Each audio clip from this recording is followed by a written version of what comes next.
The HOA slapped me with a $500 fine, claiming the oak tree in my yard was a danger to public safety. I agreed to remove it, if they footed the $10,000 bill. They insisted a storm could send a branch crashing onto the sidewalk. I refused to pay up. They threatened to slap a lien on my house. So I did my homework, digging into local laws to understand my rights. Armed with knowledge, I fired off a formal letter to the HOA. My terms were clear. I'd only remove the tree if they got a certified arborist to prove it was dangerous and covered the entire removal cost. The law was on my side, but they chose to ignore me. Weeks passed, and then came the big storm. But it didn't just drop a branch. It toppled the entire oak, right across the entrance to their precious community, blocking every single car from getting in or out. The emergency removal? And my $500 fine? They quietly swept it under the rug.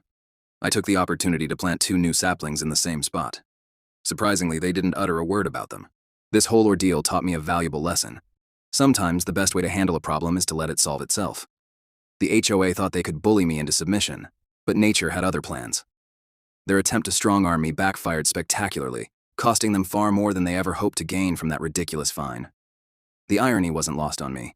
They were so concerned about a hypothetical branch falling that they never considered the entire tree could come down. Their short-sightedness and stubbornness led to a much bigger headache and a much heftier bill than if they'd just left well enough alone.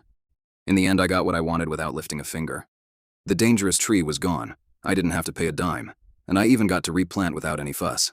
All because I stood my ground and let nature take its course. This experience reinforced my belief in knowing your rights and not backing down in the face of unreasonable demands. It also showed me that sometimes patience and a bit of luck can work wonders. The HOA learned a costly lesson about picking their battles, and I gained a great story to tell.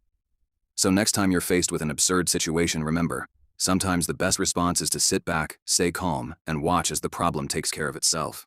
You might just find that karma has a way of balancing the scales when you least expect it.